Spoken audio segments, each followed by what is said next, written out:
you all for taking time out of your busy schedules. I know being married to a land grant university employee that this is spring break season. So you have a lot of things you could be doing other than here. And I appreciate your time. I hope you'll find something of value today. As Melanie mentioned, this is part of a continuing series focused on topics such as funding diversification. Today we're going to examine, beginning the process. If you're new to this, or maybe you've got your feet wet, but you're trying to figure out, okay, what is my next step when it comes to diversifying funding sources for the work that I do within Extension. I'm going to try to give you some basic steps. Again, this is not going to be rocket science, but I do hope it gives you some greater clarity, some focus, and a safe space to ask questions and get engaged in the conversation and share what you know, what you've seen work, what hasn't worked with those who are here today. And of course, if you're watching the recording, thank you for your time and investment, and the same principles apply to you. As Melanie mentioned, we really do want this to be interactive, so I would welcome you to ask questions at any point during today's session in the chat. And as Melanie mentioned, we'll save 20-30 minutes toward the end for Q&A, and then if there are questions as we're going along, happy to take those progressively as they come. So Melanie, thanks as always for watching the chat.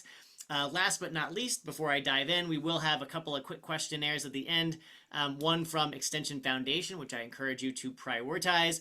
I also have a brief survey that just helps me make sure that the material, the content, the delivery is as helpful and engaging as possible. So that's a secondary option if you have time and are so kind as to complete that at the end of today's session.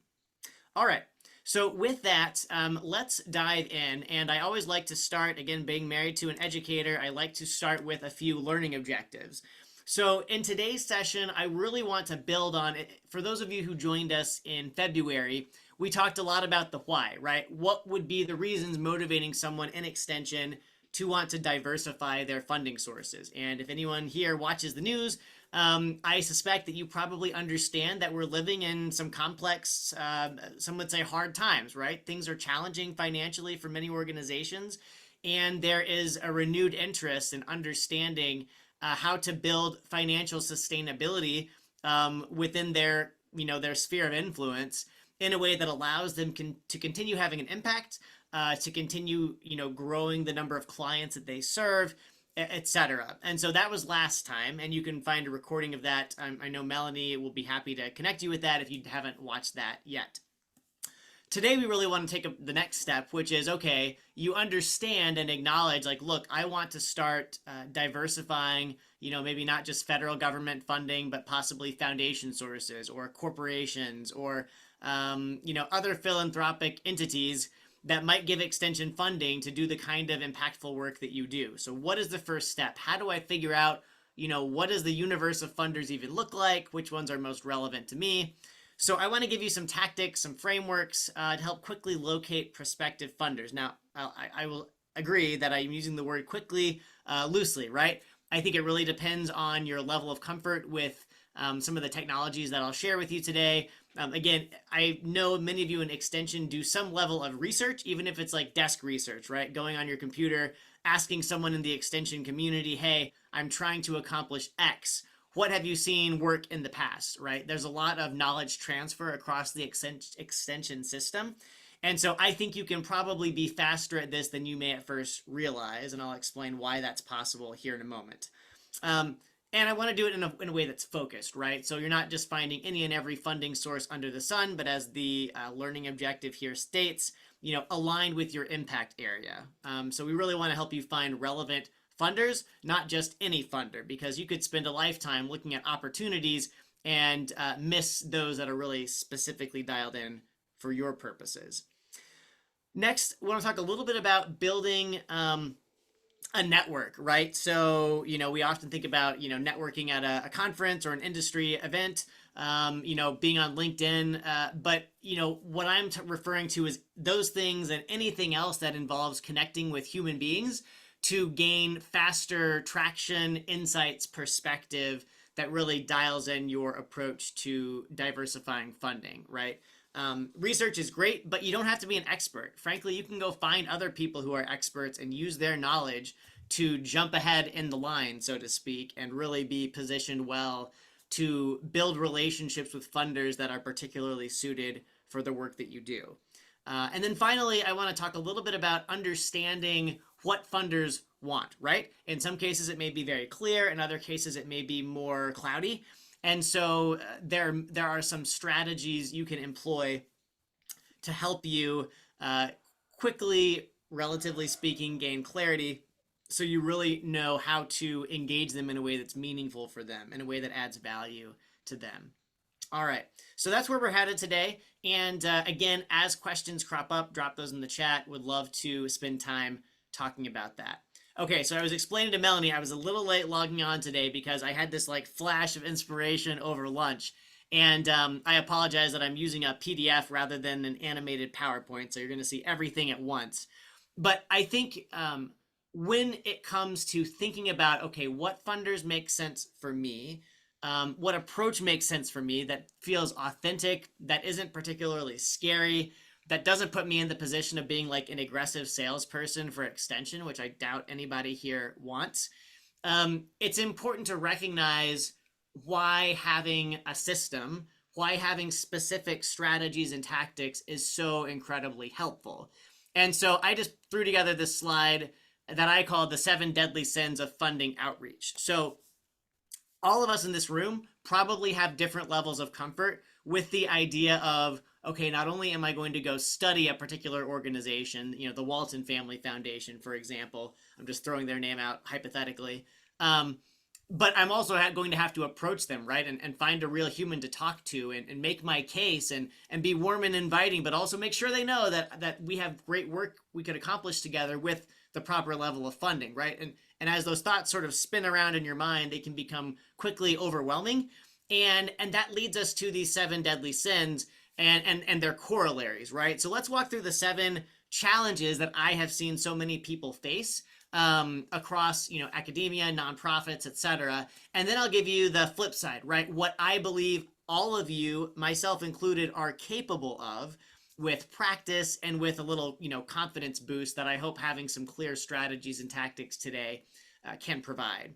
So the first, I think at the core of the challenges when it comes to an individual being willing to go out there and seek funding, aimlessness is the biggest challenge that I personally have seen. And by aimless, I mean sort of a lack of focus, right? When we fail to think about the end objective, right, which in the case of extension, I think is I deliver these kinds of outcomes for the clients I serve, right? So for farmers, it might be I raise awareness of specific conservation practices and programs that can help them offset the costs or get them the technical assistance they need or what have you.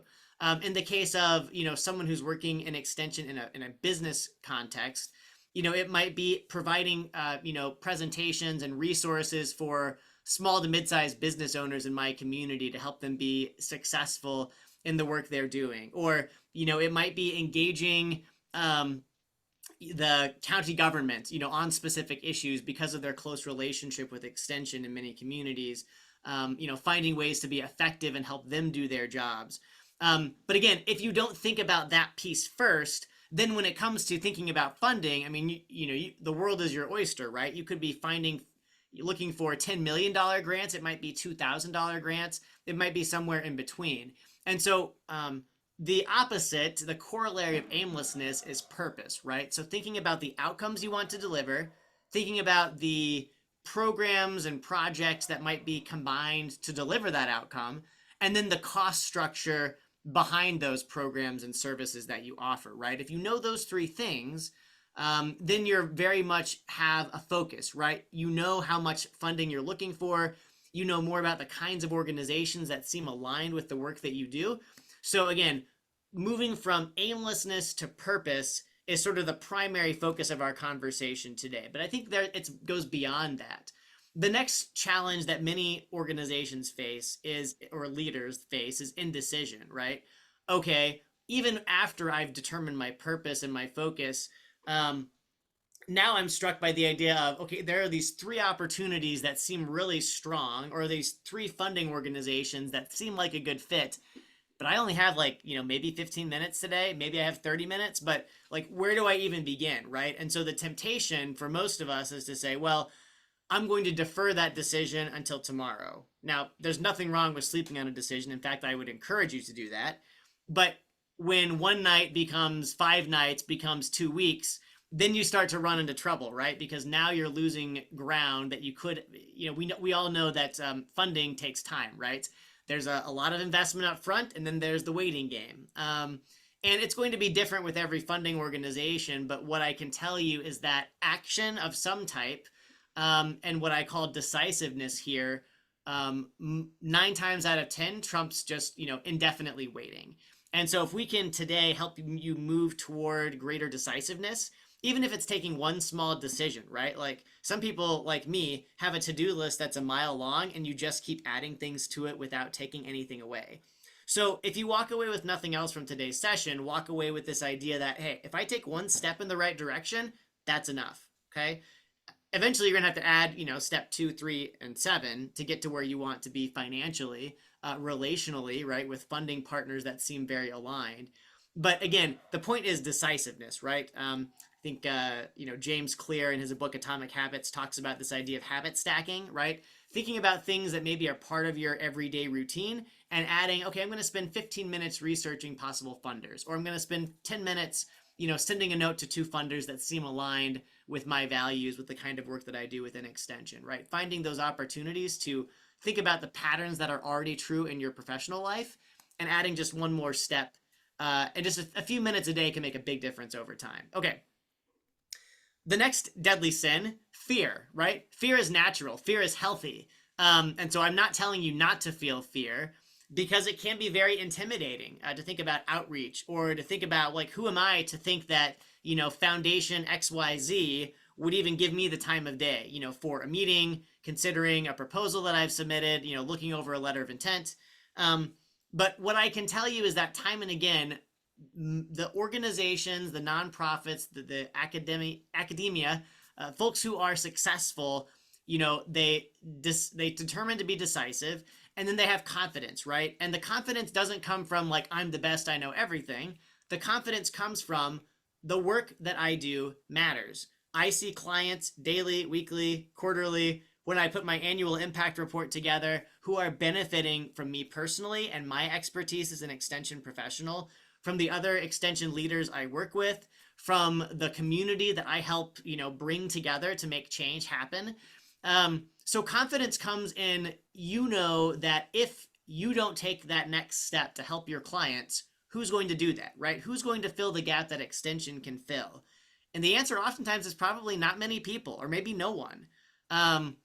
That's not designed to be a nihilistic sort of fatalistic statement, but it's designed to say, look, Extension provides a unique set of services and capacities and knowledge and expertise in local communities all over the place. And so the more that you can lean into that and feel confidence, because you have the system behind you, right? You have your expertise behind you. And most of all, you have your clients and your community who depend on you.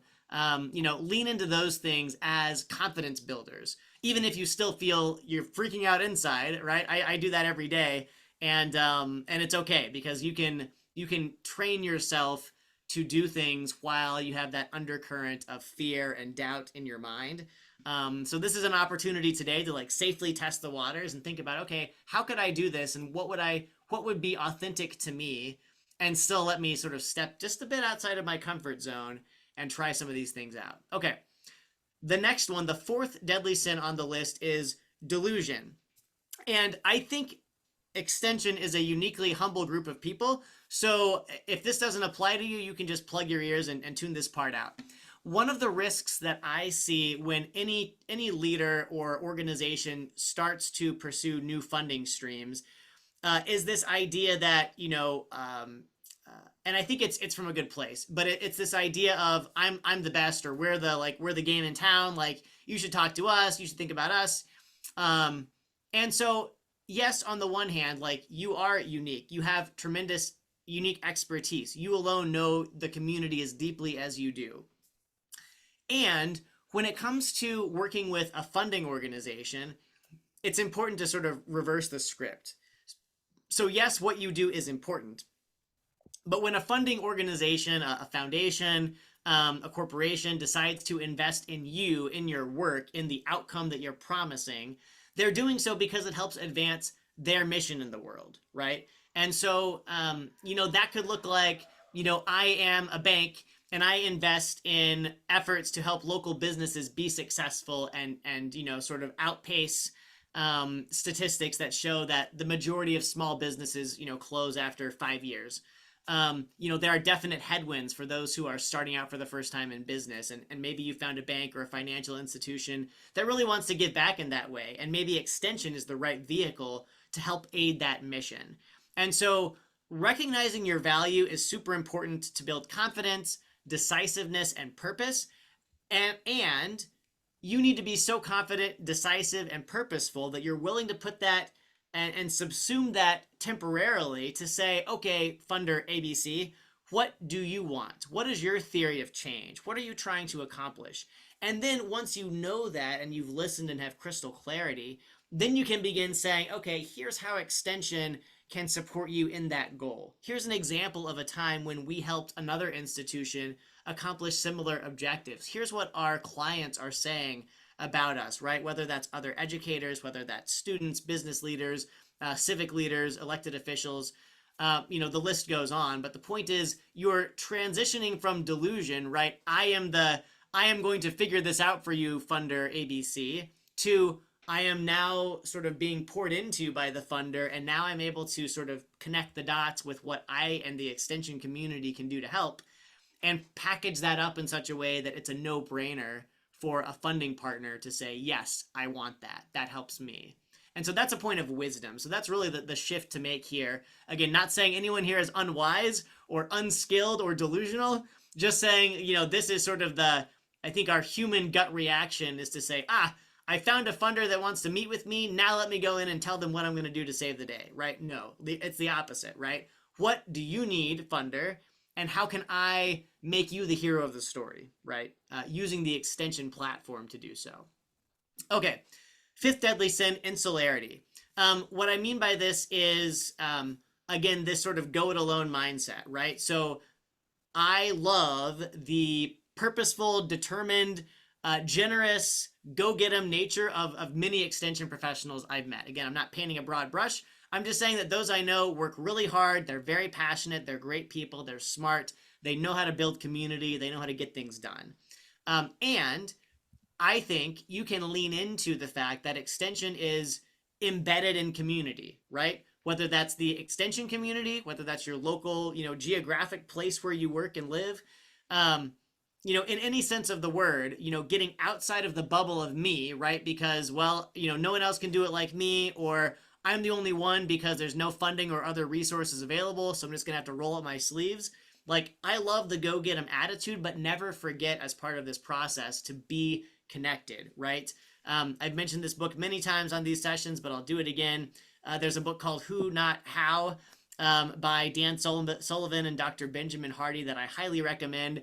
Again, it's all about, you don't have to be an expert in everything. You don't have to figure everything out yourself. You just have to know the right people who are the experts to surround yourself with to help you get there. So again, focus on connectedness, and I think you all will be masters of this because you do it so much every day anyway.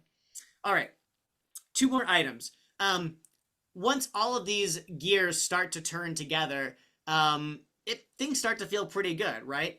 The challenge becomes the idea of waste. So as you start to sort of grow your horizons and recognize, hey, I have some abilities here. And if I don't have all the talent in reaching out to funders, I know people in my network who can open doors for me. As those doors start to open, as you start to see new opportunities, the challenge becomes, okay, how do I retain that sense of purpose and focus and decisiveness without just putting my eggs in as many baskets as possible? So what that can look like is a leader, a professional starts to, look at 10 different RFPs instead of 3, or they schedule 20 different meetings versus 2 that would make a huge difference with really influential funding organizations in their community. So what I mean by waste is simply the risk you run as you become more proficient in, funding outreach and developing relationships, that it can be all consuming. And so again, you really have to balance as both, practitioners, educators, and then, people who do a variety of other tasks in your day-to-day life, just making sure you retain enough focus, right? You certainly want to make that investment in funding, especially in the current context in 2025, when we're recording this video. But again, you've got to be, judicious at the same time, right? So I think the corollary to that is resourcefulness. So continue to think about ways to, you don't have 40 extra hours a week to invest. You may not have an hour extra a week, but you might have 30 or 45 minutes. So again, go back to those first steps, right? Focus on purpose. What are we doing this for? How much do we need to do it, right? Being decisive, right? We've got these 3 great RFPs, but honestly, after talking with some of my colleagues, maybe some community partners, and taking a look at the budget again, maybe you run this through ChatGPT and have give me the trade-offs, the pros and the cons. You say, look, out of these 3, I can focus on this one.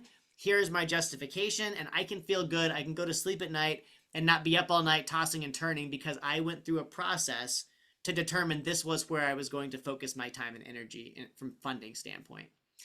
And then the final deadly sin is surrender, right? Again, if you may be looking at this and saying, look, this is overwhelming. I give up. It's not worth it. There can be times, even after you've gone through all of these steps, like you've mastered purposefulness, you've mastered decisiveness, that you go through the hassle of putting together a proposal, you submit it to the RFP, and your application is denied, right? Maybe it's for specific, things that you should add or improve on later. Maybe it was like a technicality. Maybe it's just like the whim of the universe. Someone had it was raining that day and the reviewer was like, I don't like this. You may never know the answer as to why your funding wasn't accepted. But remember that, you can choose to surrender. That's a choice.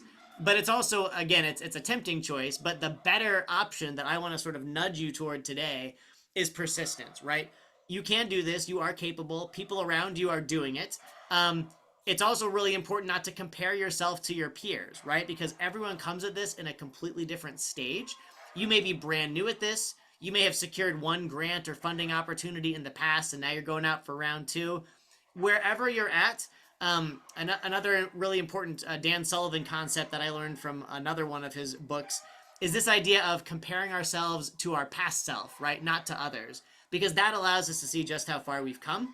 And so again, always focus on persistence from the standpoint of seeing your own personal and professional growth and using that as fuel to take the next step. And again, as you move, it's a continuum, right? You're not going to be totally purposeful from day one. I think these probably take an entire career to master. But what I want to do today is sort of push you in that direction by giving you some tactics to think about as you're continuing this process. All right, I know that was a lot. And so I'm going to just throw out there, as we move to the next slide, a quick question here.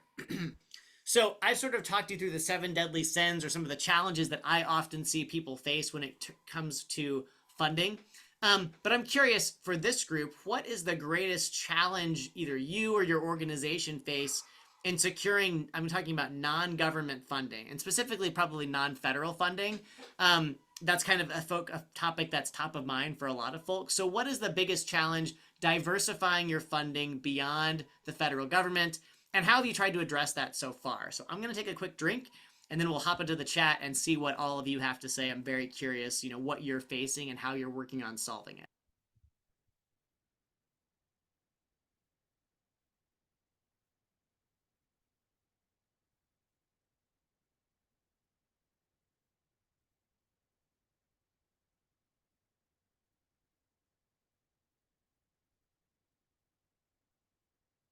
All right, so I'm seeing some great feedback in the chat here. Gwen says university administrative processes are very laborious. I have heard horror stories, yes. Definitely, that is very relatable. Thank you, Gwen, for sharing that. Dory says our group is just now starting these conversations on diversifying. Love it. Yeah, that's a great place to start, right? Just talking about it, recognizing the potential need, and figuring out strategies you can implement to start going down that road. Love that. Kelly, how to approach and build confidence to even ask? Yes, the foundation of getting yourself mentally prepared and what do I say and how do I do it? Absolutely. Rebecca, where to find them, especially that fund in our specific communities? Yes, geographic specificity, topical specificity. Absolutely. Sarah would like to explore contacts for services. Unsure our partners would go for this. Awesome. Yep. Understand there's some uh, communication channels that have to be bridged between partners and others to do the work that you want to do. Christine, tight funder timelines. Yes. Um, pardon me. Make it 1 month's funding notice and then 1 year to spend it. Yes, like there is an immediacy that often feels unrealistic, right? Because you can't just drop everything and do the funding request. You also have to do your day job. And so that can be very challenging. Lindsay, funding from government, both state and federal sources, is easier to find. Awesome. Bridget, who knows whom and how to assess the potential for influential connections? Yes, that is challenging, right? I have a giant network. Who do I start with? Like, how do I narrow this down? Deciding which opportunity is the best option. Amrita says for our particular focus at any one time. Is it a good focus and what are our odds? Yeah, great questions. Okay, so wow, there are all kinds of great options here. Let's see. Mary Lou, I'm challenged as the sub-governmental agency to be competing for funds with organizations we are designed to serve and support. Yes, absolutely. That's a really great point.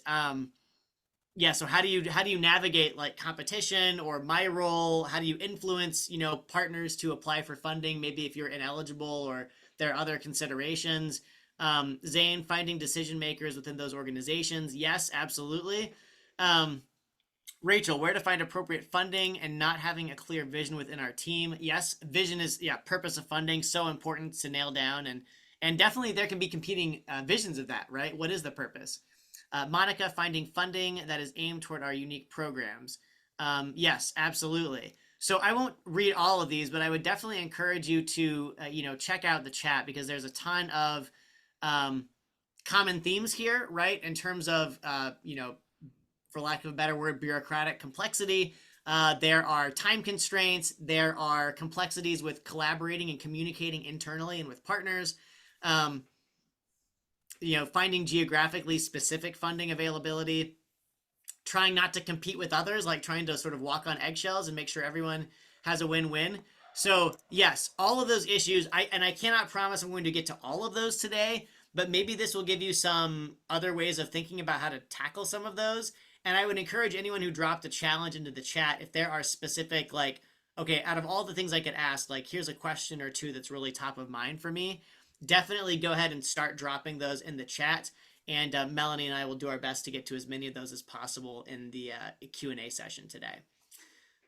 Okay, so clearly this is something that folks are thinking about, right? You all have been thinking about this for quite a while. You've got very specific challenges you've identified. So, my background very briefly is as someone who came out of the journalism world and has worked in agriculture specifically, but more broadly sort of communications, marketing and business development fundraising strategy with nonprofits and universities primarily for the past several years. So I love this stuff personally. I feel a vested interest in it, and it's something that matters to me because I know how transformative the right combination of tools and funding can be for people who do the kinds of work that you do every day. So I've got several slides put together along with some more questions for this group. And again, nothing is going to maybe shock you, but I'm hopeful to provide you with some perspectives to start tackling some of the specific questions or issues you identified as barriers in the chat. And to me, it starts, once you've sort of gone through some of that initial list of, I know my purpose, I know the outcomes I'm after, I know about how much funding I need, at least for this initial tranche, right? I really encourage you to think experimentally, right?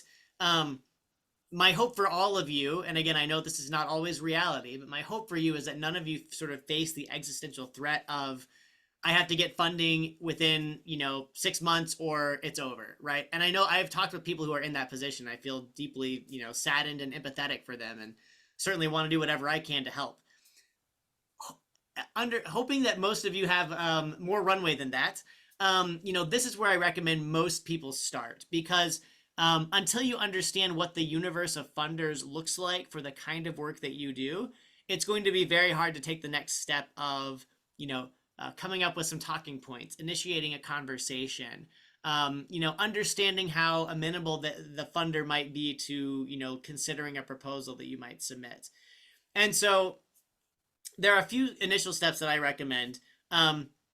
Leaning into this idea of who, not how, or increasingly what, not how, look for people and tools who can help you learn about funders that invest in the kinds of work you do, right? So in my business and in partnership with Extension Foundation, I do a lot of work with a tool called Instrumental. It is a subscription-based tool. I believe there is a university academic pricing tier. I'll be very transparent. I think I pay probably, $3,000 a year, something like this for this tool. But the reason that I like Instrumental is that it is inclusive of, all manner of funding types, right? So it's federal government, state government, private foundation, corporations. It includes not just, major grants for, multi-million-dollar programs, but it also includes things like, research scholarships. And I also like the fact that you can sort of use check boxes and filtering criteria to say, I only want, climate change resiliency awards, or I only want, nutrition or human health or whatever the case might be. And you can even dial it into specific states, specific counties within states, or you can search nationally or even globally. And so, again, there are a lot of different tools. There's GuideStar. I know ProPublica has a 990 searcher that's mostly for studying nonprofits, financials and things of that nature. But again, there are a lot of tools out there, but if you can find tools that cover as many of the boxes you need to check, I found that again, it's going to be a financial investment, but the time savings that you get, assuming you have access to some, funding that you're allowed to use for things of that nature, can be really beneficial.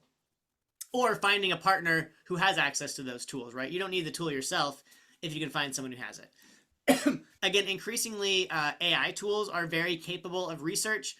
Google's Gemini has released a deep research tool. ChatGPT now has a deep research function. And then there are, other tools like Perplexity and ResearchRabbit. Those can be very, customize your prompt to say you are an expert in finding, funding sources, non-federal funding sources for, work in forestry or work in agriculture, or, insert your industry.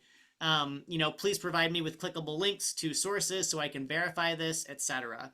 If I had anything bad to say about some of these tools, including Instrumental, it's that because these tools are sort of scraping the web and ingesting all kinds of raw data, they can be wrong. So one example would be there are cases where Instrumental will pull a false positive. So maybe the Sammy B. Jones Foundation published an RFP back in 2023, and they're working on ocean conservation. And Instrumental predicts that because they issued an RFP in June of that year, that they're going to also issue an RFP in 2025. Well, then you click on the funder's website and there's nothing there. So you do have to do, apply your human filter to any of those tools. But the more you can do to sort of use that to get a broad sense of, okay, out of the, all of the searching I've done, these 10 organizations seem like they might be a fit, and 3 of them seem like a particularly strong fit because their language matches the language that we within Extension use to talk about these issues. So again, you're looking for broadly, organizations that fund the types of work you do. And then even more specifically, you're dialing in on this number 2 section, which is focusing on specific funding amounts and programmatic alignment, right? So look at the language they use. Is it the same kind of language you use to talk about the programs and the impact that you have? Does the funding they offer historically, again, based on your research, right? It's never going to be perfect, but based on the data at your disposal, does it seem to align with your needs? If the answer is yes, then, I would definitely encourage that you to keep them on your short list. You may discover as you go along that they're no longer a fit. But again, your goal is to sort of build a system that you can repeat for any, specific program area you work in, that you can just go through this list of saying, these are the research tools I use. This is how I define what a good fit candidate looks like. And then the third piece that I recommend once you have your short list is building a written document about prospective funders to inform your outreach strategy. So, I think it's very helpful to have documentation in writing for a few key reasons. Number one, oftentimes, my days are filled with meetings and doing specific projects. I do lots of writing in my role. You may be different, but I suspect many of you probably write and communicate a lot in your jobs. If I don't write it down, it may as well not have happened at all, right? I'm liable to forget. The second benefit of having a short list of a write-up on, okay, these are the 3 to 5 top funders on my radar right now. This is what I found, and here's a link to the source where it talks about funding awards they've given. Here are some example projects they've funded from their website. Here are some key questions I would want to ask the funder were we to get a meeting. Basic details that would allow you to have a conversation with other extension peers, right? A document that you could sort of share around and say, here's what I've learned. I'm thinking about possibly putting together a proposal around this program. What do you think, right? So a document not only stores your thoughts, but it gives the group something to react to, and maybe even ideally before you even have a meeting, right? So give them some bullet points on the funder, on the kinds of proposal you're thinking about, and then maybe 3 key questions you'd like the group to discuss in your next meeting. That can be great, whether that's internal to extension or with other partners you might be collaborating with to apply for funding. But again, having that in writing can be really beneficial. And then, of course, any materials you gather can be used to inform an agenda when you meet with that funder or to provide the skeleton outline when you submit a proposal. So, keep those things in mind as you're starting to look into prospective funders. All right. The second piece of this is what I call building your knowledge network. And again, this is just a fancy way of saying find ways to collaborate now that you've sort of consulted machines or websites or, resources from other people. Now you're going to say, okay, who are the people I can find? And I saw that come up in the chat a few times, right? Like, how do I figure out in my network who would be a good person to talk to? So there are a few ways you can think about doing this. I would say, first of all, focus on inventorying strengths and assets across, yourself personally, other extension professionals, or the partners you plan to seek funding with, right? So what are the kinds of things that you all do best? Who do you know based on the kind of funding you're going to be pursuing together?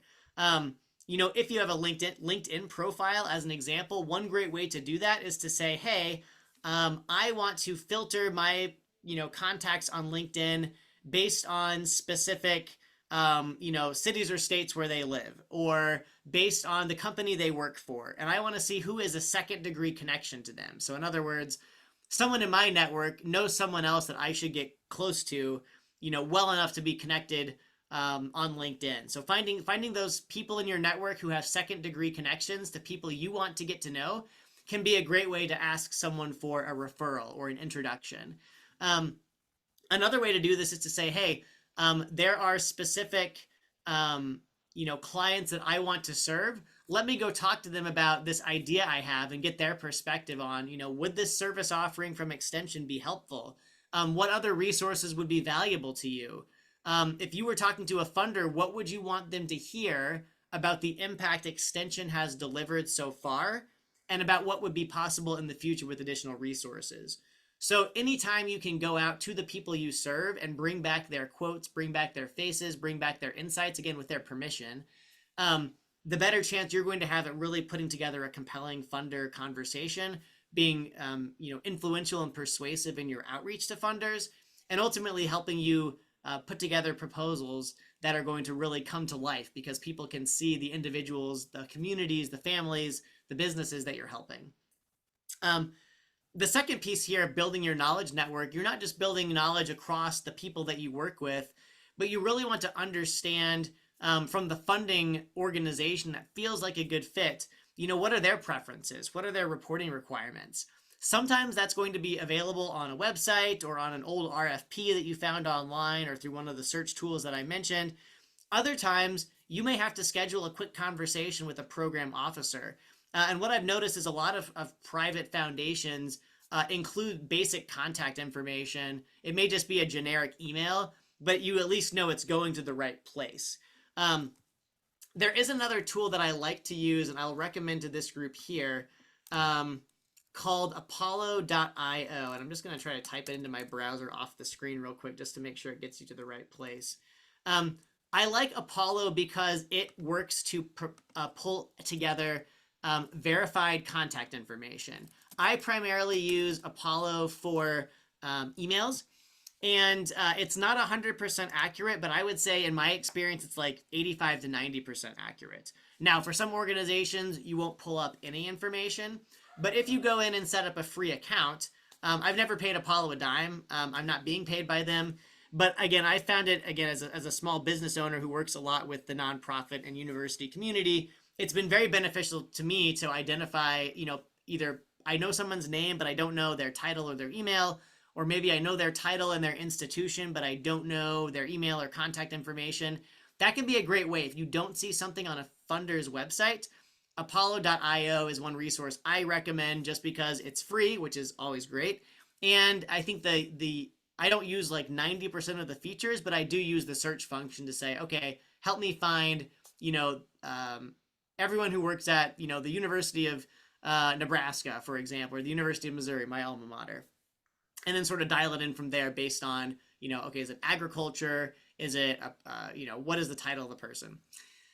And then the final piece here, fostering ongoing knowledge sharing relationships. What I mean by this is if you can create a system for yourself where you are regularly seeking out information, connecting with people in the funding space, it could be other funding organizations, it could be other extension professionals who, like you, are motivated to diversify their funding sources, finding a way to share ideas, share learnings, share wins. Hey, we got a meeting and they said we'd love for you to submit a proposal, or sharing rejections, right? Hey, we submitted a proposal and it got rejected.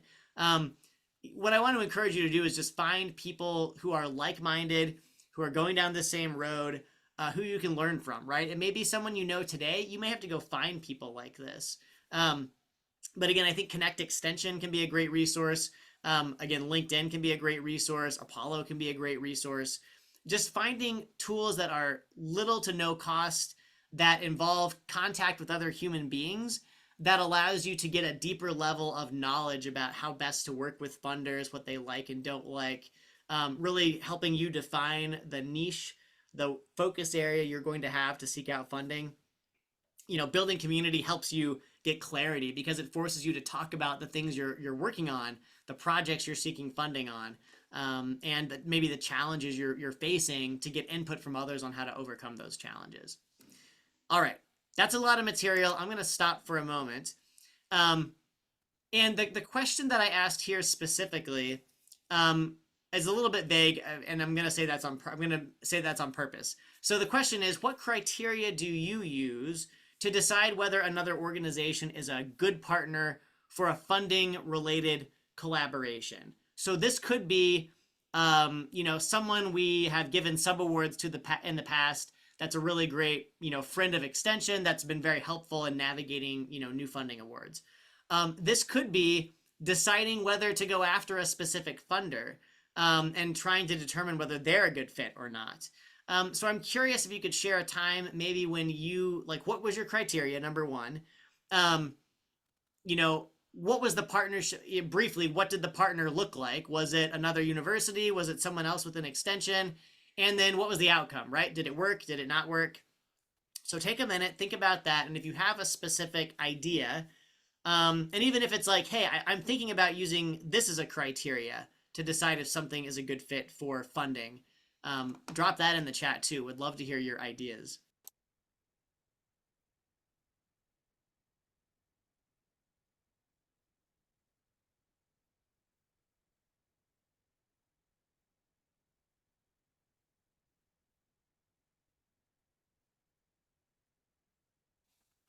Excellent. Well, I see Mary Lou's comment in the chat. Looking for shared values and vision. I'm currently looking for innovative approaches to community issues and looking for like-minded partners. I love that. And I have found, Mary Lou, and for anyone else this applies to, it can be really great to connect with some of those folks in your community that you're already engaged with, right? Maybe it's the Chamber of Commerce, I know that where I live in the St. Louis area, there are actually associations dedicated to nonprofits that might share many of the same values my clients hold. And so, whether it's geographically based organizations that bring, partners that you like to work with together, or just folks who are in the community with enough high visibility to see that, right? Civic leaders, elected officials, folks are always volunteering or really engaged in community, whether it's community organizing or whatever. Look for those opportunities, look for those individual leaders and those organizations that tend to convene, right? Whether it's associations, chambers of commerce, the local school district. I mean, there may be lots of different touch points for you that you can narrow down to a list of, 3 to 5 groups or individuals that could really give you visibility into finding those like-minded partners, especially if you can share a little bit about what your vision is and what those values are. That could be a really powerful way to take a first step, just by sort of identifying those key points of influence and then going and setting up a conversation and talking. Gwen says how their mission aligns with the project outcomes. Okay, awesome. So in community development, parks enhancement, we approached the County Board of Developmental Disabilities for matching funds for a grant. I love that. Yes, thinking about outcomes that you're both really passionate about, and using that as a way to work toward greater impact, greater funding opportunities. That's an awesome example. Thank you, Gwen. Yeah, Lindsay, similar but complementary mission, right? You're not doing exactly the same thing, right? That competition piece is always an issue. You don't want to duplicate things that the community doesn't need any more of.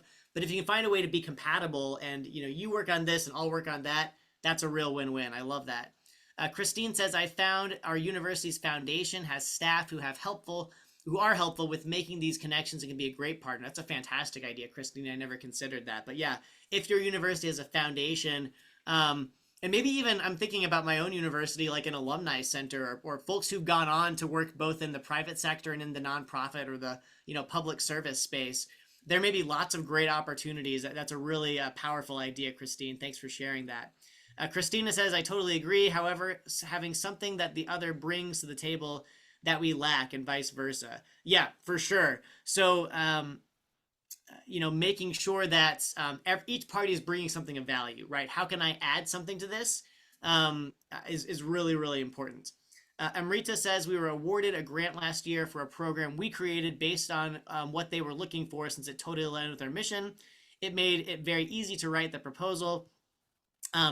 The interview was easy for me to be passionate about our program, which sold it. Yeah, I love that. So I love that example of innovation, right? Some people think, well, I just have to respond to this RFP that was issued last week, because there is a time crunch and you feel a sense of urgency.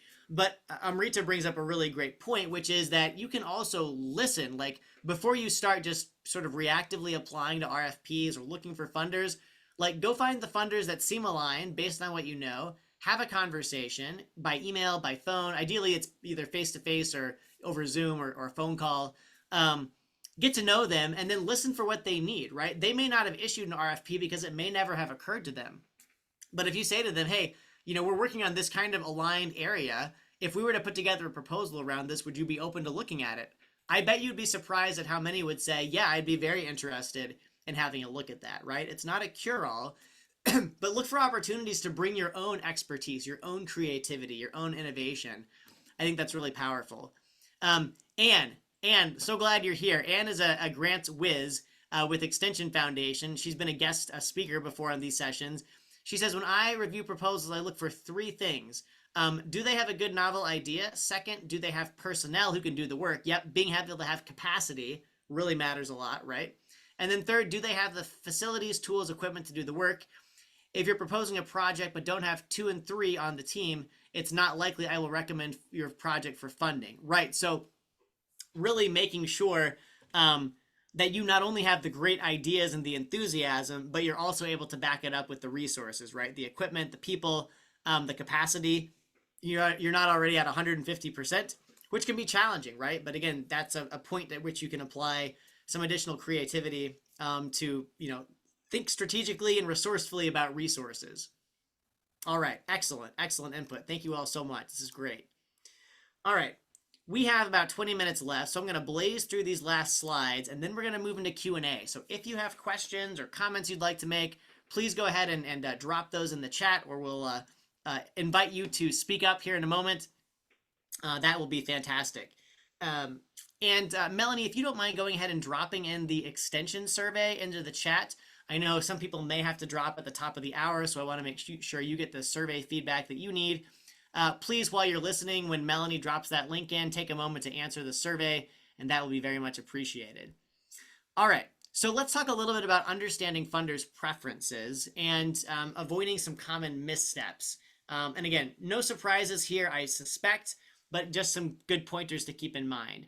So first of all, avoid disorganization, right? The worst thing that can happen is that you're going so fast or you sort of fragmented the work of research and proposal development that the right hand doesn't know what the left hand is doing, right? So maybe you had one colleague doing this and a partner organization sort of securing some letters of support, and you are trying to just, scan the RFP as quickly as possible.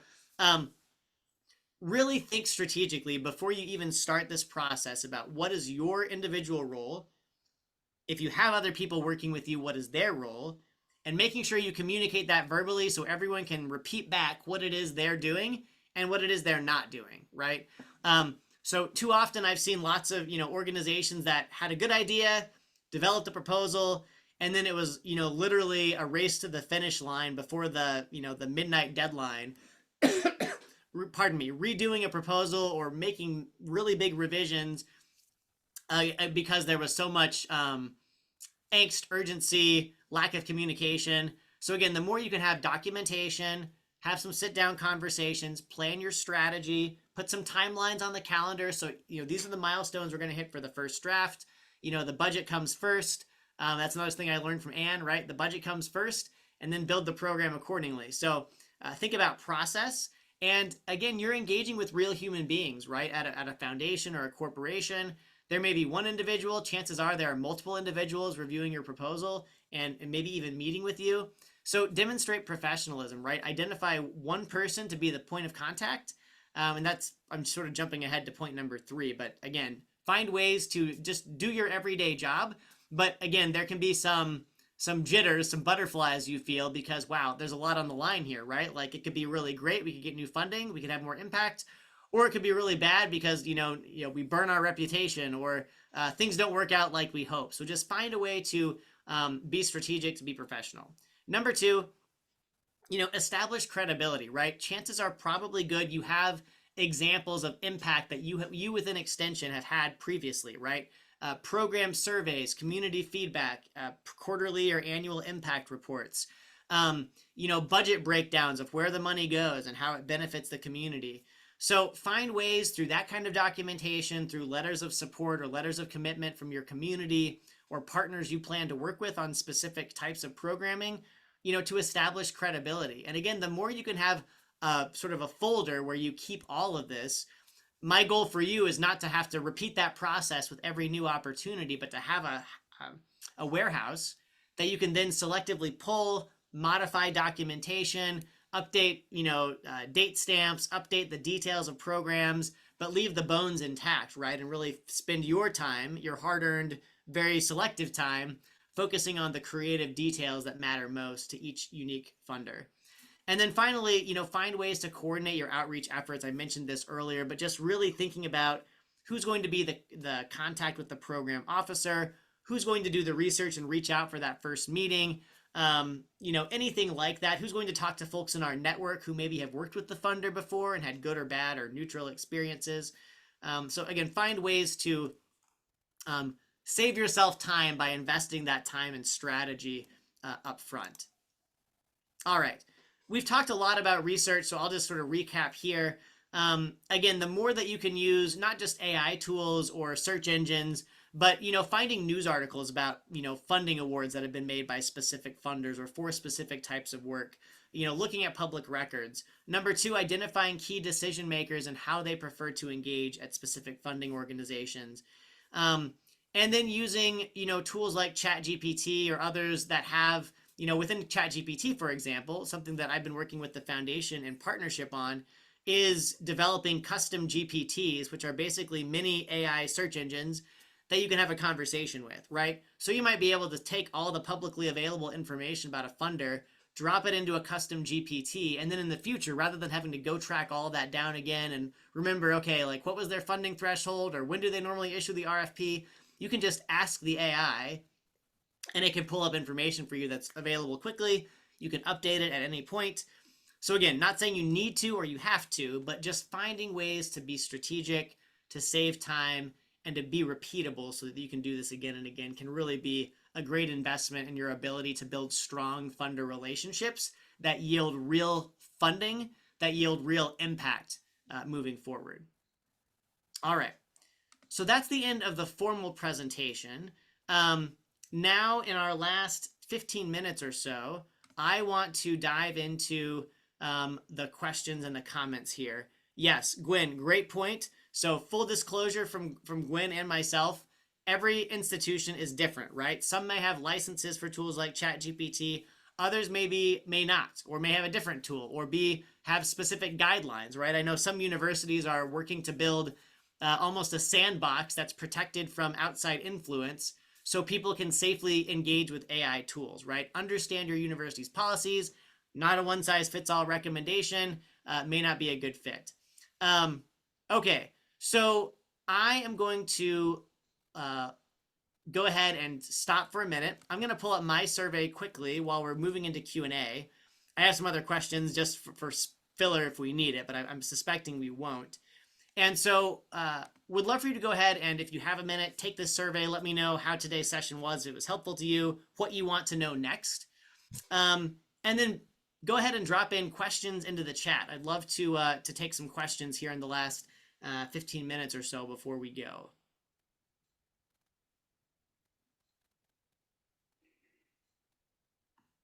This isn't a question, Nate, but I wanted to highlight it because I thought it was such a great suggestion. When you were reviewing softwares that you use, and I'm sorry, I'm not finding the name now, but someone suggested checking the local library, that their library had purchased a software that they weren't able to afford.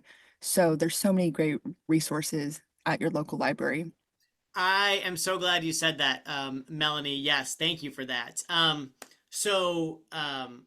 I appreciate that so much. So yes, your local. So my dad is a librarian at the K-12 level, and so I have a deep passion for reading and libraries. And actually, there's been some conversation recently around federal funding. Appropriately enough for this conversation, federal funding to local community libraries. And I was visiting with my librarian yesterday about, specifically federal funding they get for technologies.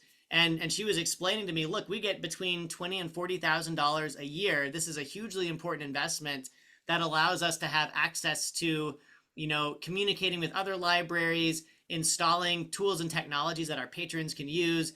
So yeah, that's an awesome suggestion, right? That's a resource you are already invested in the community. And it's a resource that we need to champion, right? As citizens and as professionals. So absolutely. And they may have access to tools that would be really instrumental in your search for funding. So great suggestion. Really appreciate that. Oh, so some said the survey is asking for a code. So today's code is identify. So I will just go ahead and drop that in the chat here. Thanks for flagging that. So if you type identify into the Talkadot survey code, that should get you where you need to be, I think. Okay, so I'm going to check out the questions here. I see one from Christina. It says, when figuring out a budget that may have some in-kind funds that are tied to federal funds, how do we compensate when the funds are pulled? So Christina, I think you are probably speaking at a graduate level I may not be qualified to speak to. I'm going to see, is Anne still here? And if so, Anne, if you want to come off of mute and feel comfortable addressing this question, I would value your expertise on this one. Hi, thanks, Nate. So if you lose your in-kind, you're going to have to replace it with something else. Where if it was tied to the federal government, now, depending on who your sponsor is, if your sponsor is a federal person, I mean, you can't in-kind federal funds with federal funds. That doesn't work. But if you've lost the federal in-kind that you were counting on, you're either going to have to replace it or you're going to have to reduce your budget. Because if you said you had 10,000 and all of a sudden you only have 2,000, your sponsor is going to, you're going to have to reduce by 8,000. Your sponsor is going to require you to do that unless they're very philanthropic and go, well, that maybe didn't matter. But my first step, if I were in your shoes, I would call your contact, your program officer at your sponsor, and explain it to them. Everybody knows that some federal funding may be going away right now. Your program officer is your best resource because they will tell you whether the sponsor is going to be lenient or if they're going to expect you to reduce by that 8,000. I hope that helps. And sorry to be the bearer of bad news, but that's kind of the way it works. Thank you so much, Anne. I put you on the spot there, so I appreciate your jumping in, especially when the news is not something that anybody wants to hear. So thank you for that, and thank you for the question. Yeah, some of these things are hard, and unfortunately, sometimes the rules are pretty clear cut, which can be discouraging. There's lots of opportunity for creativity, but unfortunately, in some cases, it's a little less so. So. Lindsay says our organization has had to request a change in our cash match source because we were unable to complete the cash match with our original partner. Yeah, there's definitely some pivoting that's required at times to when the funding situation changes, when the match situation changes. If you've committed to that, you've got to come up with it. So yeah, I appreciate your sharing that, Lindsay, and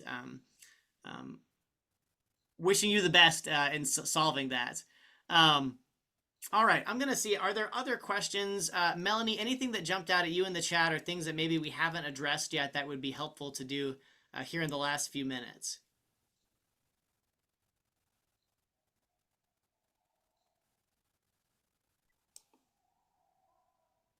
Yeah, I saw that someone mentioned that they have an editor review their grant, and which is awesome, but that's perhaps not a resource available to everyone.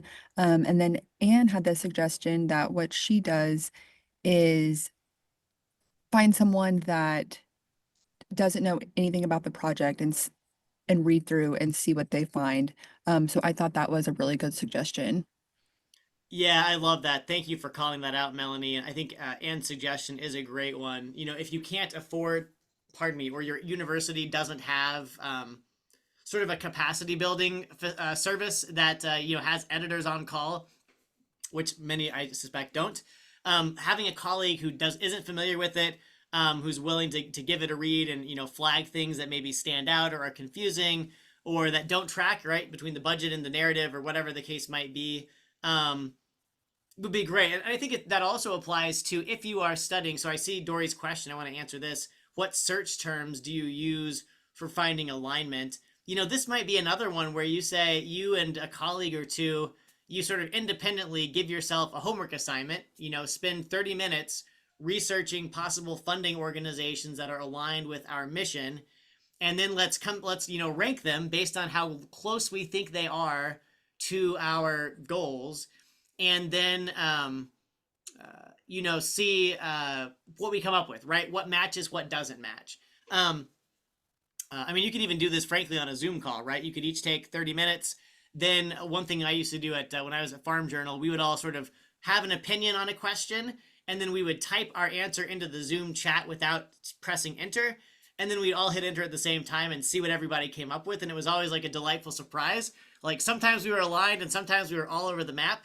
But kind of have some fun with it, right? To go back to Dory's question, though, finding search terms that you align with, so for my world, a lot of my clients are working on food, agriculture, and climate change specifically. So, things that I would be looking for in a funder for many of my clients would be, the phrase climate change, right? Organizations tend to be pretty, I hate to say polarized, but either they'll use that term or they won't, right? So if they're using that term explicitly and my client is using that word explicitly in their communications and their programming, there's probably some alignment there. Then the question becomes, okay, just because you're working on climate change, that's a really big global topic. Are they doing work in agriculture? Okay, if the answer is yes, check that box. Next, most of my clients tend to be in row crops or specialty crops rather than livestock. So now the question becomes: does the funder provide funding or resources for work in let's say corn and soybeans or citrus fruits? That's another box. If I see examples of projects they funded, or they help this citrus orchard work on this specific issue, or they provided capacity building for education on this sustainability practice. So I think it's a combination of specific keywords like that. So if someone were to type in a search engine like Google or ChatGPT, and they were looking for the programs, Dory, that you do and that your colleagues do, like what would those keywords be to have the best chance of finding you? So that's number one, right? Like what phrases would people use to find the work you do? Like, would they mention the name of your city or community? Would they mention your university? Would they mention specific, people groups or specific industries? So as many of those keywords as you can identify, and then go back to funders' materials and see, can I find words that mirror the way we talk about those issues, right? And I think it's not just the words themselves, but it's also the posturing of those words, right? So are they, some, I will not at the risk of being political, I will say some foundations and non-profit and funding organizations are maybe more advocacy oriented, right? So we believe that people shouldn't eat eggs on Sunday, and maybe they only fund projects about helping people learn about the risks of eating eggs on Sunday. Other organizations may be sort of agnostic about the issues and really just want to invest in specific priorities: climate change, education, etc. So I think you can learn a bit about the sort of the worldview that founders have, and also about is that going to be compatible with the science-based, research-oriented education and outreach emphasis of extension. And if those things are aligned, then fantastic. And if they're not, then great. You don't have to spend time, going down the rabbit hole only to discover that you're out of alignment. So there's a surprising amount of information you can find online. And when you can't find that, then I think the next step is to say, okay, who do I know who might be able to give me visibility? If I continue to be at a loss for finding more information, maybe either I send a quick note to the funder just to bypass the research process and say, hey, could we get on a quick call so I better understand your needs? Like, what are you working on? So I think the sooner you can get to a person, I guess, is my bottom line, right? Once you have the basic details, the sooner you can get to a person or enough content to get clarity on their sort of mission and values and whether they align. That's kind of some ways that I would think about it. I hope that's helpful. Gwen says, also don't forget to fully acknowledge funders in creative ways. Yeah, that's a great point. So again, going back to this idea of sort of self-focused versus funder-focused, or adding value. I love what Gwen placed in here. Finding ways to acknowledge funders once you receive funding, right? Signage, social media inclusion. Gwen notes press releases, ribbon cutting, events, post-grant reports with photos. That's awesome. And adds, if you can send thank you notes from kids who are impacted. I've seen that bring one sponsor to tears. Anything from an end user is priceless. Yes, finding ways to show them the tangible human return on investment is huge. It's a really great point. Awesome. Dory, glad that was helpful. Thank you for your comment. All right. So we have 3 minutes left. I know time is precious. If anyone has a final question, please feel free to drop that into the chat. If not, we'll just take another minute or so. And then if no one chimes in, we can close out with my gratitude. As we are rounding the corner here, I will go ahead and pull up a screen of our next session, which is scheduled for April 17th. We're going to be talking about partnership development. So, right, once you've identified some key funders, maybe you've had some initial outreach, now we're going to talk about, okay, how do you start building and sustaining those relationships? And I think we've had a preview in the chat, right? Some really great ideas about ways to keep funders engaged. We'll talk about that at much greater depth in April. All right. So I'm not seeing any more comments in the chat. So I'll make one final remark and then I'll pass it back over to Melanie. I appreciate Amrita's comments, right? This has been helpful. I'm really glad to hear that. Thank you all for contributing to that, right? You make this valuable because you share your insights and ideas. Yes, the community here is awesome, and I'm glad to hear that it's so welcome. Extension is a really special place, and I think you all need to hear that, right? These are challenging times. Nothing about what I've shared today is easy, and that's before you even consider all of the context, right? All of the background noise behind you. That's an ongoing thing. And so the more that you can look for ways to just take that one step at a time when it comes to funding diversification, when it comes to dreaming about the future, right? I encourage you to dream, right? Don't let these barriers stand in your way. Recognize the barriers for what they are. Like sit with the fear, sit with the frustration and the overwhelm, and then keep going. So with that, thank you so much. You've been awesome. I'm going to hand the floor back over to Melanie to close us out today. Yes, thank you all so much for joining us today. We hope to see you next time. And as I said at the beginning, I will send all the slides along with the recording of the session and any other resources that we want to share in a follow-up email. So be looking for that. And we hope that you can join us next month. But if not, you can always catch the recording. And thank you all for your engagements and the questions or comments. I agree. It really helps to see, to not feel alone when this very overwhelming topic of grants and fundraising. So thank you all so much.